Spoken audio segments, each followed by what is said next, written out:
Hello, what is up, everybody? Oh shoot, I'm late tonight. Hope everybody had an amazing weekend, amazing Sunday. We're gonna jump in and start talking about Happily Ever After, episode 6. We got some new people tonight. Patrick and Thais were back, and who else was new? Lauren and Alexi are back, so I want to jump in. Bonjour, bonjour. How are you? Um, so I want to jump in and talk about that, but noticeably absent. Not looking good for Angela and Michael to be on this season of Happily Ever After. So, but we got more of Nicole and Mahmoud. So I don't know what's going on. Hi, how are you? Hi, I'm good. How are I you? am good. I'm good. It's very, very hot here in Florida. Very Yes, hot. How's the weather in your neck of the woods? bipolar. Is it hot or cold, or is it both? Is it both? We had 4 seasons in one day today. Oh, see, that reminds me of my days in Ohio. We would wake up to sunlight, or no, we'd wake up to snow, and then it would be sunny, and then it would be cold, and then it would be icy at night. So we got kind of all of that too. Oh, here's Kara. Kara's here. It's because I'm using my front camera instead of my back camera, and Instagram will not let me flip it. TikTok will let me flip it, but Instagram will not. Hi guys. That's right. Hi. Hi. How How are are you you? doing? Good. How are you guys? I'm good. I'm good. How Oh, we how's got coffee today? Well, I'm double fisting. Oh, how's the weather in your neck of the woods? It's hot here. It's actually a freaking heat wave today. I'm at 53. Really? That's Yeah. good for your neck of the woods. I know. I'm t-shirting. Okay. I remember in my Ohio days, 53 was shorts and t-shirt, right? Like I remember back when I was in Ohio, we hit 53 degrees, that's shorts and t-shirt weather. So, all right. So we're episode 6. Still no Angela and Michael. I'm beginning to think something's up. They're not going to be there, right? Like they're the bread and butter. Like Angela has always been the bread and butter of the season, and she's visibly absent. We're about to hit episode 7, and she wasn't in no preview for next week either. So something's up. It's making me scratch my head because I'm not exactly sure why they kicked her off, because she made them quite a bit of money over the years, and they kept Nicole and Mahmoud, who probably hasn't made them any money at all. So it's kind of confusing for me. I'm trying to, hey, Sophia. It was sunny in Montreal, but windy. Montreal, Canada. Okay. See, I'm used to Canada always being covered in snow. Am I wrong? Every time I was ever in Canada, it was snowing. Maybe it was just me. All right, so I want to talk about elective surgeries first. So we got some info from Lauren and Alexi, and Lauren, who I think is very beautiful. She brought up the fact that she's had 3 kids in 2.5 years, which that was new math for me. I didn't know that you could do that in such a short amount of time. But she had 3 kids in 2.5 years, and she has body dysmorphia. This is like, say it 3 times fast. And what she sees in the mirror isn't what we see in the mirror. And we've learned a lot about this. What do you call it? Like a condition, right? We learned about this condition because a lot of people discredit people's feelings, and I think Lauren's friends were doing that tonight. They're like, "Oh, well, when we look at you, you look perfect. I don't see any issue." But we have to realize that what people see, their perception of themselves is always different from what we see. And a lot of times we try to discredit people's feelings, and they're like, "Oh, well, you don't need it, and you should be happy, with what you have." And I think that deep down, how you feel about yourself, like I don't know if y'all know this, when I take pictures, I take like 50 pictures before I get the one that I'm gonna post, because that's just how insecure I am as a human being. I need the perfect photo, right? Like, so I kind of could understand Lauren, in that aspect. I was like, well, yeah, when you see me in public, people are like, "Oh, you look great." In my opinion, I look terrible. Right. That's how we're conditioned to think. We see people, we see magazines, we see the media, we see reality TV stars and what we think people are supposed to look like, and then we try to mold ourselves to go after that. So in my opinion, elective surgeries are whatever you want to do. Like if you want to get it done, I think that it's your risk. You're taking those risks, and I'm not going to stand in the way. So do you guys think that Lauren, her mom, and all of her friends or family are looking out for her best interest? So you think that they're just being dismissive of her feelings? Because that's how I felt. I think that they're just they're in it for the money. So they wanted to be on the show.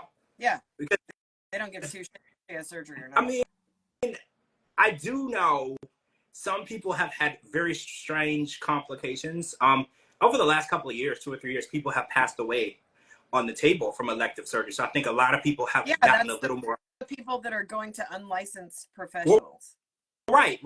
They're going to, I think somebody posted a story last week of a mom and daughter duo who were doing illegal BBLs. They were not licensed. They were putting concrete in their patients. Oh my God. Yeah, look at Jasmine. She's got one lopsided ass and one not lopsided. Yeah. And it does matter where you go, if they're certified, if it's a medical facility. Don't go to somebody's house.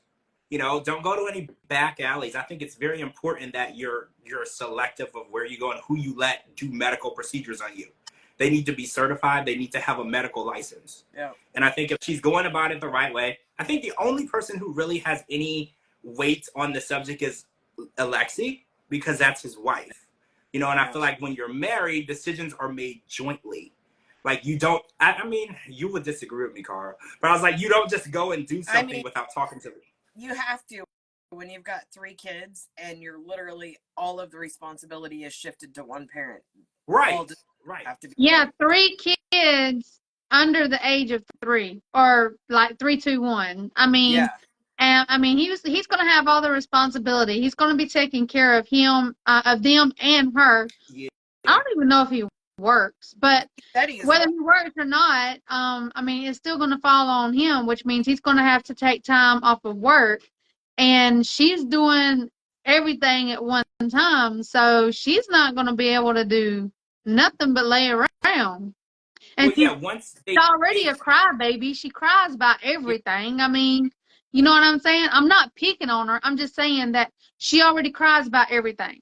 So having this surgery, she's just going to cry about that as well. Yeah.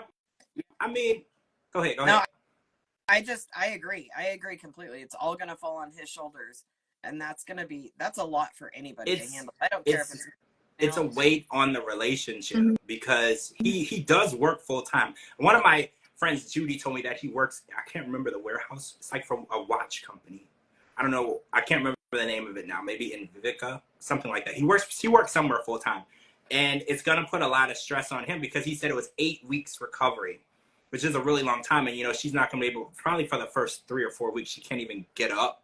Yeah. Like going to use the bathroom is going to be extremely painful, because I know women who've had C-sections, they can't even like move out of the bed. Like they literally are, because if you move too much, it could rip a, what do you call those? Like a stitch, like they stitch you up, and too much movement can really like remove that and then open up the wound. So she's going to be because they're taking fat from where she doesn't want it and putting it into places like her ass, places where she does want it. So she's going to be cut up all over the place. Like all over the place. You're not going to be able to do anything. So I think it's going to take a real strain on their relationship, and they're going to really determine how strong they are as a couple, because things like this are a challenge. Like moving, somebody said redoing your house, like when you want to redo your kitchen or redo your bathroom, that's very telling too of how strong your relationship is. But I just want to say, when I said that they're in it for the money, look at the whole last season that we saw them on. The mom was in there with the drama and all the bullshit because they were moving to Israel and then they didn't. And here we are talking about it again because we have to keep talking about it. And then now it's the mom's got to put in her 2 cents again. There's literally, this needs to be just between them. This is happily ever after, not happily ever after. Where are the parents? Yeah, I agree. First of all, my bestie's in here. Everyone say hello to my bestie. Hey, Kim. Hi, Kim. I think that last season of Lauren and Lexi after the 90 days, like, I'm just going to be brutally honest, they're super boring. They're like watching paint dry for me. Like, I can't get into them.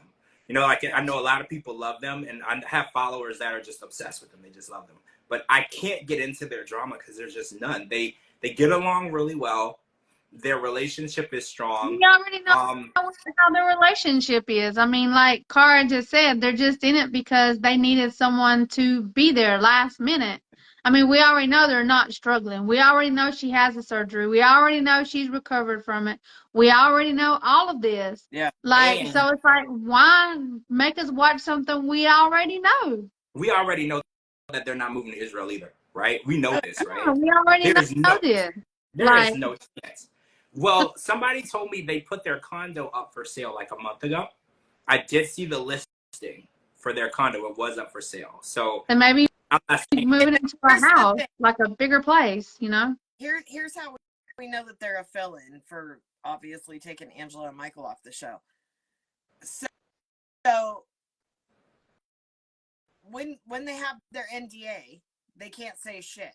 And she has posted everything about everything since their last season. yeah. So now all of a sudden here she is, and she's just now going through all the things she's already posted about, that she's already done lives about, that there's already posts everywhere. So obviously they're a fill-in. So Well, it makes it really hard to watch when you already know. yeah. And not only that, even if we didn't know, nothing's gonna happen with them. They're Yeah. not gonna break up. They're not gonna be on Last Resort. There's not gonna be a fight. Like even when they had their spinoff, it was really hard to get through. Like it was really hard to get through. Like the last season they had before it got canceled, I think they played it as though her mom called her a B. Yeah. The B word, which then when we watched the actual episode, that's not really what went down at all. Yeah. It was playing on, you know, scenes and camera editing and BS. So I'm fine with them being there. They're a good fill-in. You know, it's something to watch while I go refill my drink. Mm-hmm. You know, like it's fine. Yeah. They're not going to bring any drama or whatever. But we did get a little more. What's up, Riley? Nicole and Mahmoud, and we saw a scene.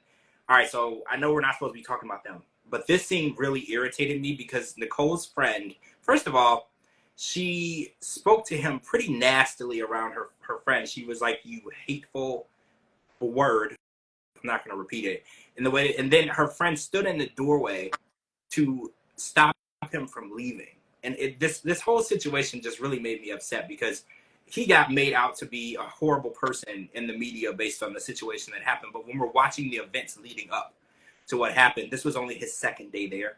So I don't want to like harp on this situation, but it's really interesting when we're watching the events leading up to it, because when we heard what happened, everybody took her side.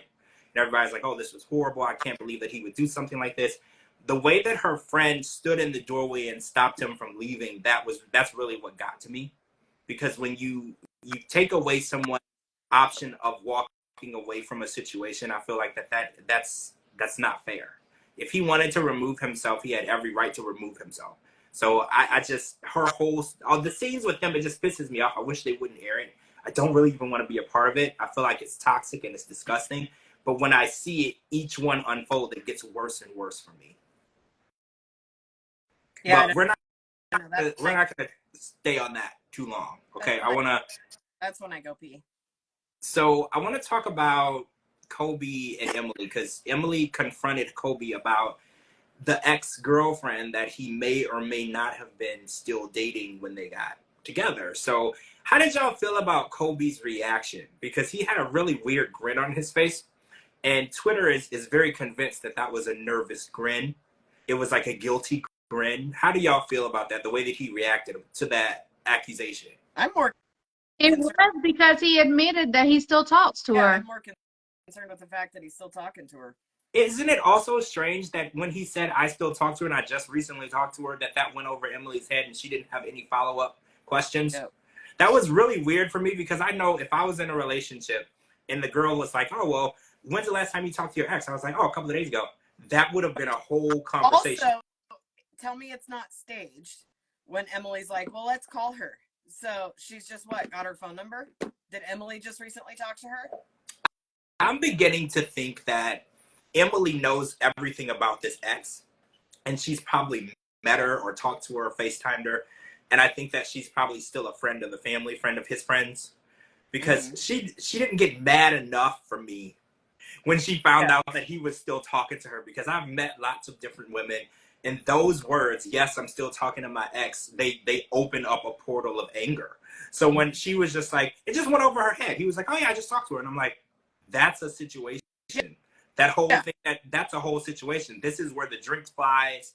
you can call for backup. That's when George would have to be pulling out his credit card, wouldn't it, Cara? Right, like that's a To situation. get us out of jail. Absolutely.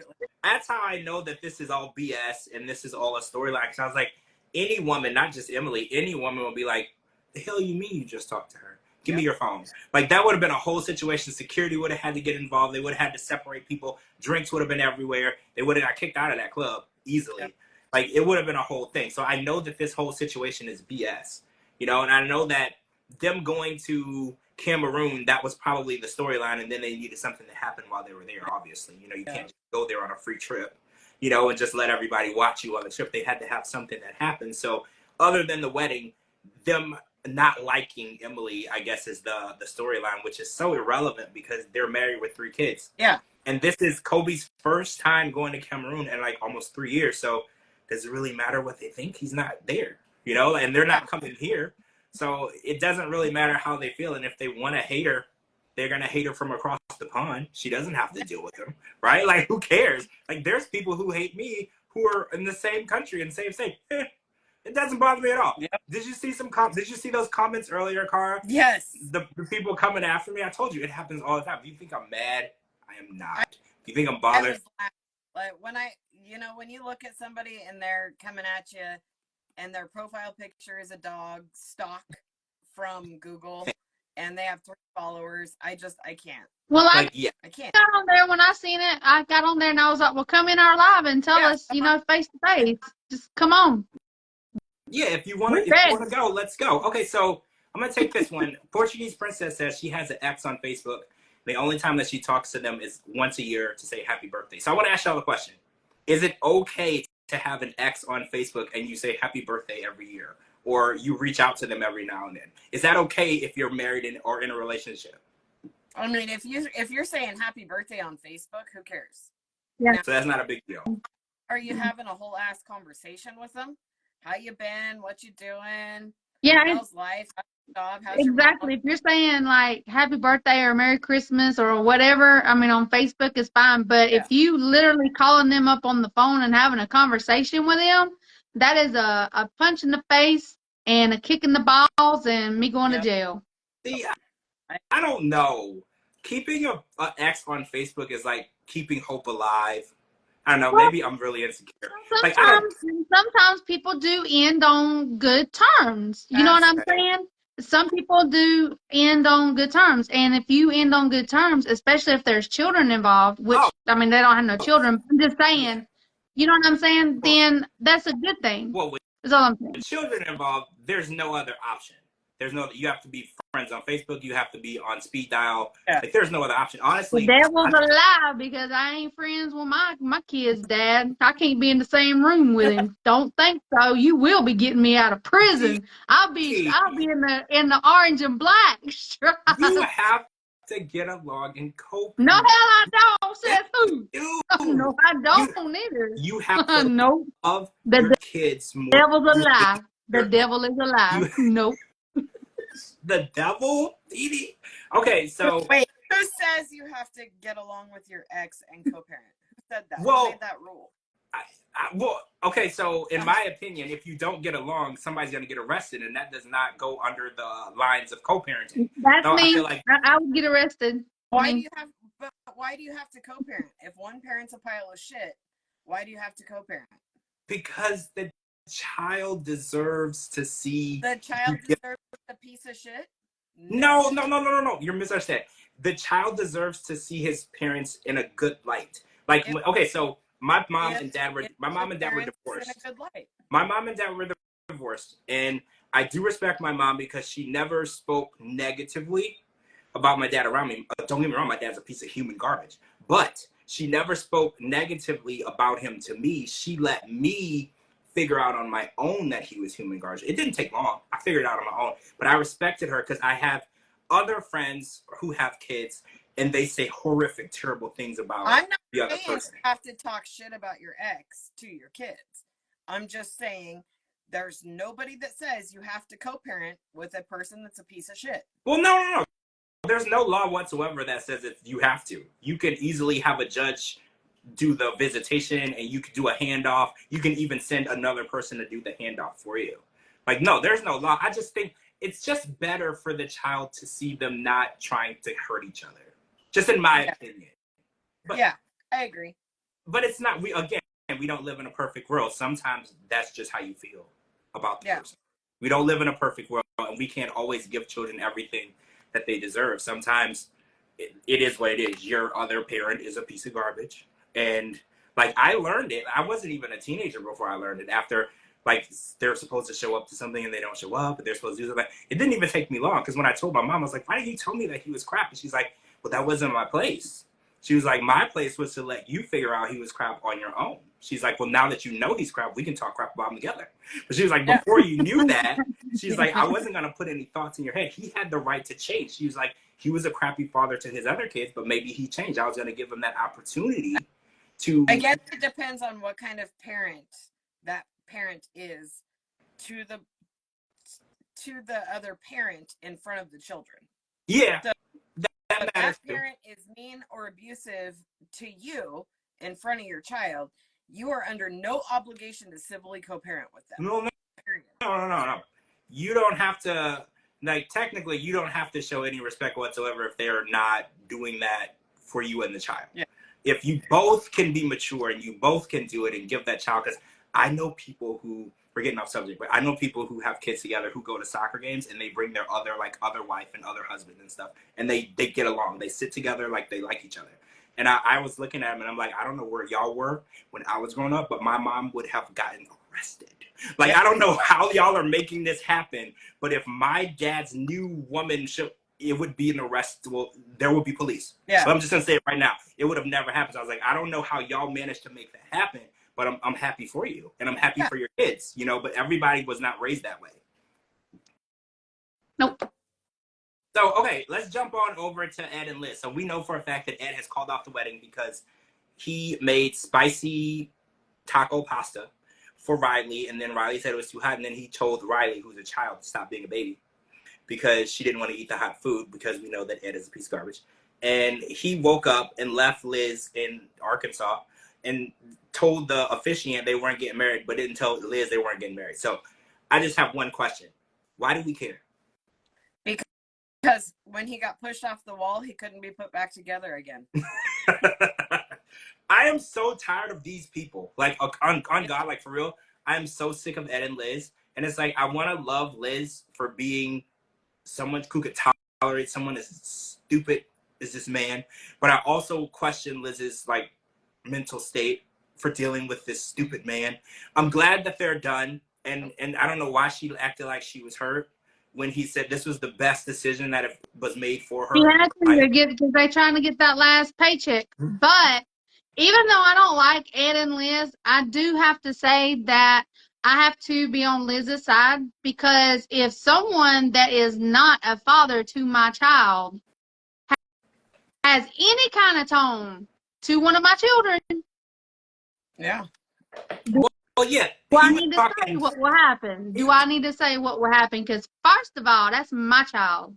Yeah. You need to sit your little Humpty Dumpty ass down. Is what you need to do. Ed is a big baby, and he's always being a baby. So the fact that he would talk to a child that way, it just shows you so much of a character of a person, right? Like, who was that? My bestie's Kim, her mom used to say, when somebody shows you who they are, you have to pay attention. Mm-hmm. He's talking like this to a child. So imagine how nasty he talks to adults. This is what he thinks is okay to say to a child.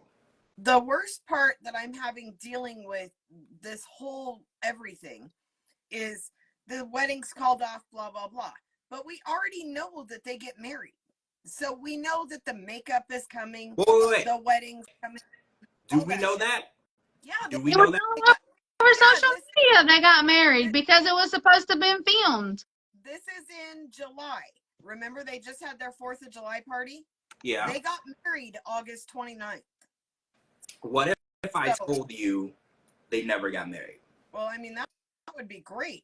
But yeah, that would be awesome. But it was they put it all over social media. They did. Liz and Ed put it all over social media. Okay. That they got I'm married. going to, if you do not want to know anything that hasn't aired yet, hit mute real quick, because I'm going to say something that hasn't aired yet. The pictures that we saw of them for their wedding, Those were engagement photos. Okay. The wedding itself never took place. Well, that's great. That's Now, amazing. Less than 7 days before, I believe the correct number is 5 days before, the wedding never happened. And she never married him. And she's actually living in San Diego right now. I think everybody knows that. You figured it all out. Because she was back at Encontra working at the restaurant. But what people don't know, and again, if anyone asks you who told you this, say, I don't know. I don't know. They never got married. So this is something that kind of made me happy at the end of the day, because I didn't want Liz or her daughter to be any way attached to this moronic man. So I was like, at least she came to her senses. And even if he decided not to marry her, that was still the best decision ever made without her input, right? Like, she can now move on and start loving herself, because you can't love yourself and be with somebody like that. It's impossible. So I'm just glad that we're finally going to be done with them, because if they're not together, there's absolutely no reason why we need to watch them anymore. Right? I don't even know why we even had to deal with them anyway, because neither one of them is from another country. I mean, like, why were they on Single Life for 20,000 times? Why have they been on 90 Day Fiance for like 1,000,000 times? I mean, why? Yeah, we're done with them. Moving on. Pineapple, you said that her new boyfriend is married. Okay, so do me a favor and DM me later so we can discuss that, because I didn't hear that. And I know someone who knows him pretty well. So interesting. So yeah, we're going to talk about that later. I would love to hear how he's married. Okay, I want to talk about tarantulas real quick, because I'm not a spider person or an insect person, honestly. I did grow up in Louisiana, so we ate crawfish, which kind of look like sea roaches. So now, like, I don't eat it anymore. They look disgusting. And now that I've gotten older and I've questioned my life, I don't do it anymore. Yeah. But like, what? I grew up in Oregon and we ate crawfish. You did? Yeah, baby lobsters. Me and my best friend used to catch them in the canal. Crawfish are great. You caught them living? Absolutely. Oh, we didn't catch them living. And you boil them alive. They're just baby lobsters. Oh, wow. Wow. Okay, so I had to sneak and do it, because remember I was in a cult, so we couldn't eat seafood. Yeah. So we had to sneak and do it. So I had to like get them at people's houses or like buy them and then hide them. But now that I'm older, I won't eat them. But then people keep telling me they're basically just shrimp. So they're baby lobster. Dip it in butter and call it a day. It's so good. I don't remember them tasting bad. Yeah, I don't remember them tasting bad. So tarantulas. So Rob has 6 tarantulas, and my question is, would you live in a house that has even 1 tarantula? My answer is no. I would burn it down and I would burn him down. See, that's how I feel too. Dee, how are you with the 6-legged? Wait, how many legs does a spider have? 6 or 8? 8. 8. Oh shit. No, how are you with those? Thank you. No, thank you. I can't. No kind of crawly, slithering, nothing. I can't. My boss has tarantulas. How do they make sure that they don't get out? Like, what do they have? Because, snakes have gotten out. When I was younger, there was a squirrel that fell out of the tree and, like, got hurt. So I put him in a shoebox so he could get better. So I would go get him acorns and stuff. And eventually, when he was back, I didn't know when he was going to get better. He could start walking in. That damn squirrel just started running around the house. My mom flipped. First of all, she didn't know I had the squirrel. So can you imagine you just walking around your house and then a squirrel, like, comes running up around you? I was in trouble. But, like, how do they make sure that they don't get out? That's my biggest worry. You wake up one day and there's a tarantula crawling on you. I think I might just, not even scream, I would just die. At that point, I would just die right then and there. Well, my boss has hers in like full aquariums with a lid and all that stuff. Not in some little teeny tiny betta fish box that Rob got him from the pet store to transport home and makes him live in that. Those spiders are too damn big for that box. And even though you couldn't pay me to have, no. He's not even taking care of them right. So I'm sure he's going to get drug all over the internet for that. But also, those little things spit their hair at you. They're like spikes. So if they come at you and they feel intimidated, they flare up and spit their hair at you. And it's like little needles. No. My boss has one that she's terrified of, and then a couple that she loves. But one that she's terrified of. Why would you have one that you are terrified of in your house? What are you going to do with it? Feed it to a snake? Get rid of it? I don't know. I can't. You're going to mess with it. If you're terrified of it, you're not going to mess with it. I told her, burn it down. Burn it down. No chance in all hell. Like, I am not. There's things that I'm scared of, like octopus. I'm scared of them, just the sight of them. Tarantulas, snakes, alligators. See, I'm fine with everything except for spiders. Really? The only things I've ever been afraid of in my life are spiders and my mom. I'm scared of my mom too to this day. Well, okay, so everybody was asking, what's up with the dog? Because would a dog allow you to have a spider? Because I know dogs don't like any I haven't seen the dog anymore since I left the apartment in California. So the dog is gone. So do you think when they left California, he probably put the dog up like a shelter or whatever? Because yeah, that's a good point. I haven't seen the dog either, and I'm pretty sure a dog wouldn't allow you to have spiders. Dogs hate things like that. They would go out of their way to like kill it, right? I'm pretty sure that's how it works. I don't know. My boss has like 5 dogs and all her spiders. How does she keep them away from each other? She must keep them up high. Well, the spiders are all on, like, I don't know. I don't go close to them. I've seen them through a screen, and that's about the extent of it. But yeah. Anyway, they're on a shelf. Sophie pet the tarantula, so Sophie is badass. Because I wouldn't do it. But I want to talk about this ring. So Rob put the ring with some raw salmon on some crackers and some cheese. And Sophie didn't recognize the ring because, let's be real, their relationship is fake as hell. And they don't really care. So he put some random Claire's ring up there because he probably lost it or pawned it. Who knows? This is Rob. And then she's like, this doesn't look like the ring. And he's like, no, it's the ring. And then she's like, okay. And this is how fake their relationship is at this point, right? Like, there's absolutely no realistic part of it. And then we found out from Kay, her girlfriend, that her and Rob stopped having sex, like, right after they got married. And then they hadn't had sex for 6 months, which we have to put into the timeline. She moved out for 3 months. So it'll be really difficult for them to have sex when they're not seeing each other. But there was a 3 months that they were living together that they weren't having sex. So how do we explain that? Because Rob was cheating when he had her at home. But also, how do we explain how she never had sex with a woman when she came out as bi, but she had plenty of sex with women when she was younger? And she hasn't said anything to Rob about that. Nope. But to answer your question about why they haven't had sex is because Rob's been too busy getting, you know what? What's you know what? He's too busy having sex with men. Okay. He's getting his cheese ate. He's getting his cheese ate, okay? Do we believe that? Like, is that 100%? Yes. Really? 100%. I mean, he does come across as super weird to me, but I didn't think that.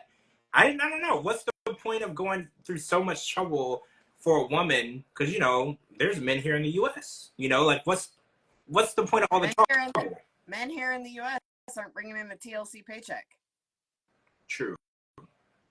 And maybe he wasn't ready to film with the guy. It was easier to film with the girl because then the whole world doesn't know what you know. I mean, we kind of do know, thanks to OnlyFans and the leak. We kind of do know what he's up to.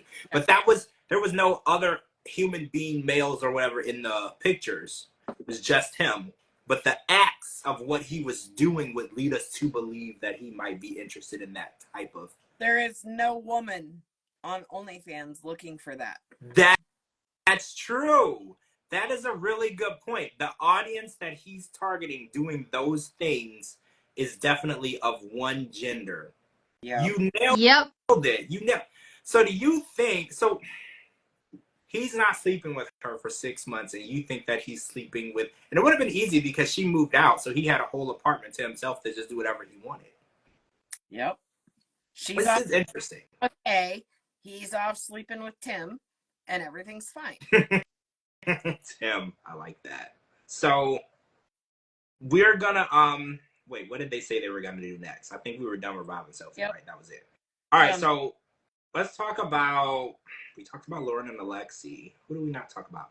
Oh, Patrick and Thais. Patrick and Thais are heading to Brazil with Alessi, and John will be there one day later. Did anybody understand the apartment situation? Because Patrick said that they owned an apartment in Brazil, but they were paying Patrick's dad rent for Patrick's dad owns it, and they're the tenants. They rent it. Okay. It would help if I would stop drinking so much during the show. So Patrick's dad owns the apartment, and then they pay him rent when they go out there. So is the apartment like always empty, or is it like an Airbnb? It's probably an Airbnb. It sounds like they pay rent year round. because he's The way he was talking, it sounds like, yeah, they pay for it, because it helps him out financially. Yeah, he said we just rent it to help him out financially. So also, this it sounds is kind of their way of sending money back, Mhm. but it's an automatic place to stay when they're in Brazil. So kind of a timeshare. Isn't that what a timeshare is? It's basically what they're doing. So it turns out that Patrick's dad, on top of receiving money for an apartment they're barely in, wants them to also do upgrades and paint. And Thais thinks that he's using them. Which, how do y'all feel? Do you think he is? I mean, he's there for the TLC check. I'll say whatever's in the script. I don't know. I think that paying rent in an apartment year round that you're only in once or twice a year is crazy. That's Well, they haven't even been to Brazil in like over 2 years. well, yeah, they haven't went back since they got married. Oh, and so Carlos, who is Thais' dad, wants Patrick to re-ask for his blessing, which I think is asinine because they're married. He said no, and they're coming back with a whole baby to show him. And he answers the phone. He's like, "What's up, little bastard?" And it's like, why would I ask you for your blessing for your daughter's hand in marriage when we're married and happy and have a child together? If you didn't want to give me the blessing, then it's too late. It's kind of like one of those expiration date statute of limitation situations where it happens before the wedding. You either get the blessing or you don't. Yeah. And it bothered me because it's like she wants him to go and kind of kiss her dad's feet. And I don't feel like that's necessary. I feel like the dad decided, he picked a side. He picked a side to be a dick.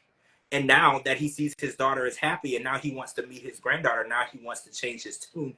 It's kind of late. You picked your side. You decided to be an a-hole to this man who was doing the best for your daughter. Like, look at the life that he gave her. Thais wants for nothing. You know, she has a good life.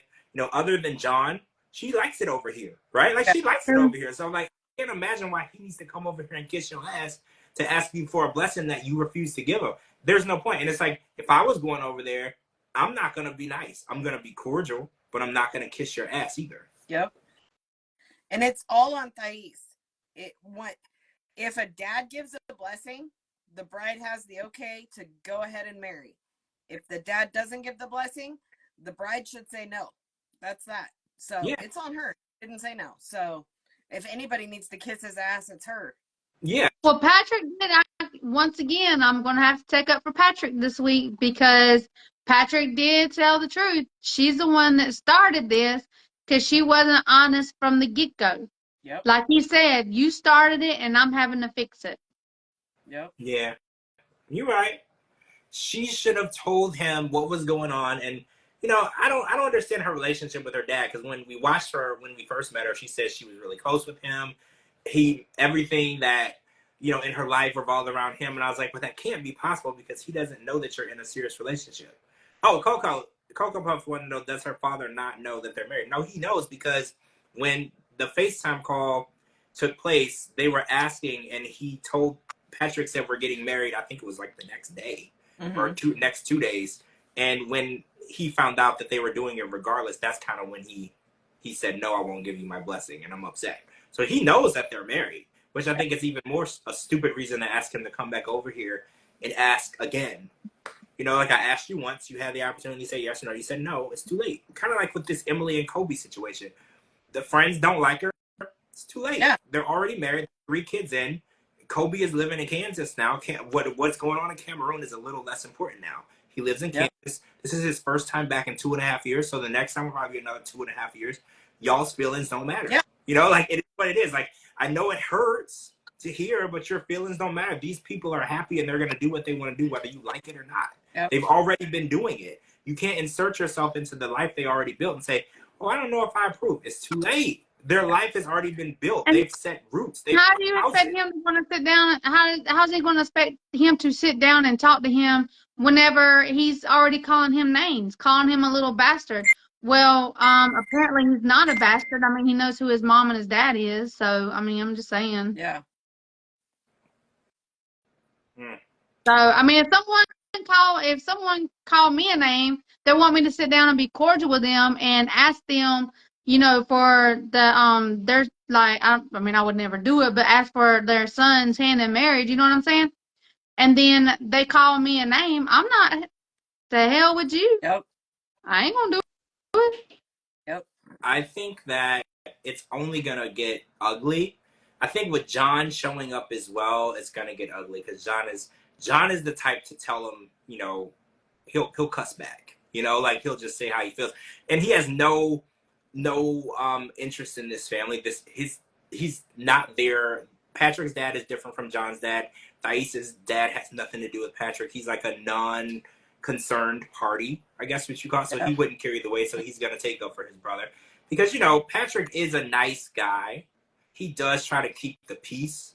He's not really super confrontational, and John is very confrontational. I feel like John wakes up in the morning ready to confront people. So I feel like this is the perfect opportunity for him to step in and be the voice for Patrick, because Patrick's not going to actually stand up for himself, which is fine. You know, I try to be non-confrontational up until the point where somebody pisses me off beyond, and then we're going to have a confrontation. You know, so I get it. Yeah. But Patrick is like, you're not going to be calling my brother a bastard. Like, I already know how it's going to go. We haven't even seen the preview. I know how it's going to go.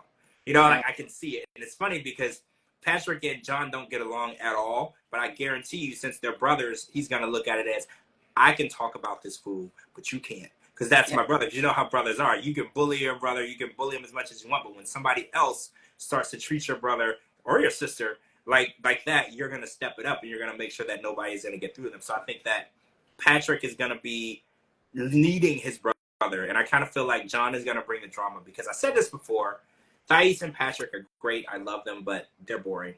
They don't bring any drama. John has always been the storyline, so it's not a surprise to me that John is being brought back into their storyline. You know, even though John kind of has his own stuff going on. You know, he's with Megan and he's engaged. He has his own storyline, but he's kind of being brought in to save the day for their story, because they're spot fillers also. Patrick and Thais are spot fillers also. Really? Do you think, who are they filling in for? Because, or do you think because Ed and Liz's story is about to end abruptly? Yeah. Because they're not going to film anything together anymore. Nicole and Mahmoud are going to end abruptly. I think. Do you think that when he packed his bags at that point, that was when he was going to leave? Or do you think there's a little more going on to that? Because we haven't seen the actual, I don't think they filmed what, you know, the assault, whatever. I don't think they filmed it, but how, I don't know. Like, if that's thing where she's in the car looking for him because she said that he left with her phone and her credit cards. Yeah, I did see that. And she wouldn't take his call. She wouldn't pick up the phone. She didn't know where he was. So I'm wondering if that's going to be the end of it, because he might just refuse to film anything else. Because, you know, he didn't show up to the tell-all. Yeah. Neither did she. So I was wondering if they're going to end abruptly. Somebody told me that Angela was supposed to pop up in this episode, and she did not. So I'm losing hope that Angela's going to be there. People keep telling me, no. She's going to be there. She's going to be there. I'm beginning to believe that they took her out, because we're about to hit episode 7, and her and Michael weren't in Unless it. we're going to do 1,000,000 episodes like we did with the last season. I mean, it's it is what it is. 23 episodes, like the other way. That's all that was? That's it. Well, it was only 23. It's not like 1,000,000. But it was 1 hour episode, so 23 weeks. We're talking like almost half a year? Like, it was 23 weeks, right? Yeah. Yeah, that's how long we were watching the other. Plus the tell-all. Plus the tell-all. Yeah, we're not, those 23 don't count the tell-all. It was then 3-part tell-all. So we're 26. So yeah, half a year. We were watching that for 6 months. And if they're going to do that with this, I'm really not excited for that, because there's not enough drama going on, and I know that it's because we're recycling people. We've seen them. We're recycling and reusing. So now that we know their story and we know that they're still together, for instance, Lauren and Alexi, what are we watching? You know, we're watching two happy people navigate. And, you know, I get having 3 kids under 3 is hard. I get it. There's a whole show about it. What's the name of that show where it's like a whole outdaughtered? Yeah. There's like a lot of shows like that. People have a whole bunch of kids, and then afterward they're like, this is hard. And you're like, well, duh. Having 1 kid is hard. Having like a whole bunch is hard. Like, we know. Trust me. That's why we did not do that. You know, but lots of people. That's why I'm so excited for Love in Paradise tomorrow. It's all new people, all new drama. Love in Paradise it sounds exciting too. There's a lot of odd stuff. Every promo that I saw, it's really strange. There's a lot of strange relationships, a lot of couples that don't make sense. you know, that I'm excited for. There's no Scott, there's no Lydia, there's no Danielle, there's Thank no Johan, goodness. there's no Valentine, there's no Valentine. We got all new people, which is exactly what we've been waiting for. Oh, and MILF Manor season 2 is coming, which we are covering. I don't know if y'all know that, but we're covering MILF Manor. So we're gonna be discussing that. And if you didn't watch season 1, you have time to binge it, just so you get up to date. It's not any of the old people coming back. I said old people. That was not nice. It's not any of the people from season 1 coming back. They're all new people, so you don't really have to watch it to see who's gonna be there. These are all new moms and sons. Yes, Tina, it's called MILF Manor. MILF stands for Mom I'd Like to. You fill in the rest. And Have fun with. have fun with. And they're going to be on with their sons. But this season, there's going to be 2 twists. Last season, the twist was their sons were there and they didn't know, and they're supposed to date other women's sons. That was the twist. And, 67 years old, you're definitely a MILF. You're definitely a MILF. You and Miss Debbie. Definitely a MILF. Okay, and then this season, there's 2 twists. Some people said that it's going to be their sons and their ex-husbands. And then somebody said that it's going to be their sons and their son's best friend. So we don't know what the twist is. These are all speculations. We don't know what it is going to be yet. Huh. I'm excited for it, though. Last season was a lot of fun. Do we know the date, the premiere date? Oh. Ain't it next Sunday? I don't know which day. Is it Thursday night, Dee Dee? I could have sworn it was Monday. I don't know. Maybe we need to look again. I remember it being the 28th. What day is the 28th? 28th is, when is it? 28th. Sunday. Wait. Oh, so it's Sunday. Okay. After 90 days. Oh, wow. Okay, so we won't be able to cover it the same night it comes on, so we'll probably jump off a different day. We'll let everybody know what's going on. Oh, wow. I didn't realize it was Sunday. But season 1 did air immediately after 90 Day Fiancé last year. So they kept the same April 28th. The premiere date is April 28th.